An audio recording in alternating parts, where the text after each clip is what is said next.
Et nous vous contons à présent l'histoire qui n'a rien à voir avec celle de Francesca, une histoire qui agite depuis samedi soir les populations du quartier Ngousso à Yaoundé. La rumeur d'un homme de 69 ans serait ressuscité après son enterrement il y a un peu plus de 2 mois aujourd'hui. C'est du moins ce qu'affirme la veuve. Le prétendu mort-vivant est retourné en famille samedi à la grande stupéfaction des habitants du quartier. Retour sur les faits avec Daniel Anisseboudji, Karen Mezatachouya et Samuel Evakissa. Dans la nuit noire, nous voici sur le terrain d'une scène insolite. Nous sommes à Ngousso, lieu dit des Saintes Chapelles, dans l'arrondissement de Yaoundé 5e.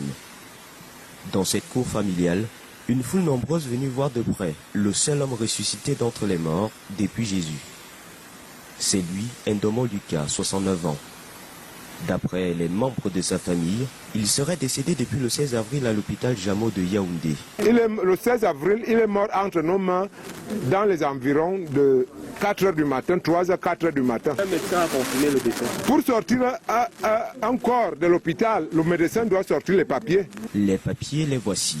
L'attestation de déclaration de décès signée du commissaire de police du 18e arrondissement de la ville de Yaoundé et l'acte dressé par la mairie de Yaoundé 5e.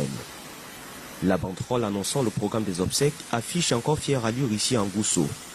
La levée de corps aurait eu lieu le 26 mai à l'hôpital général de Yaoundé et l'inhumation dans cette tombe le lendemain, après une veillée très animée. On a fait les sani, on a dansé, fatigué. Le cercueil était ouvert, on a dansé les sani. Alors que la famille se préparait encore pour les funérailles, Lucas serait ressuscité par miracle ce 22 juillet, près de 2 mois après son enterrement. Selon ses proches, c'est aux environs de 17 h qu'il a débarqué en famille, sur ses 2 pieds. Moi, je me lave, j'entends seulement la femme d'un homme, je dis que c'est quoi? Un homme est là-bas, je dis, quel homme? Un homme que j'ai enterré. Je te dis qu'il a mis seulement la bici. Quand je suis venu, il me dit que ma tu sors d'où? Je dis que toi, tu sors d'où? Il me dit que j'étais au centre Djamou. Il m'a connu, il me dit qu'achète-moi le pain avec le beurre. On a acheté 3 pains la 2 jours. Il a déjà fini de boire. Pour la veuve, c'est un miracle.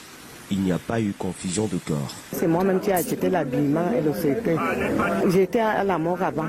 On a enlevé le corps, on a amené ça à la maison. D'après les témoignages de la famille, le prétendu mort-vivant serait mentalement instable et interné au village de la mort du centre Jamo avant son décès. Son raisonnement semble d'ailleurs confirmer cette thèse. Même moi, j'ai vu ça plus tard.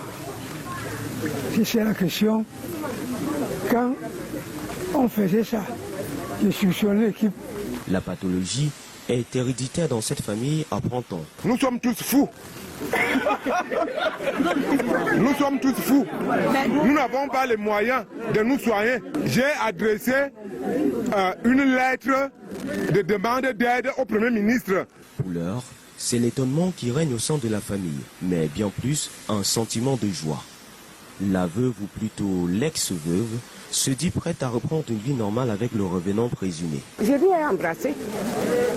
Avant qu'il me dise que je l'ai embrassé, il m'a aussi embrassé. Le sang qui coule dans lui, c'est le même sang qui coule dans moi, c'est le nez de ma famille, je suis le dernier. Donc, même s'il est revenant, même s'il est fantôme là où il est là, c'est ma personne.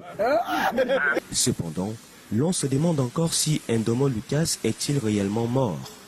Si oui, pourquoi aucune image des obsèques, de la veillée, du cercueil et de l'inhumation n'apparaît malgré notre insistance? Des questions à plusieurs inconnus.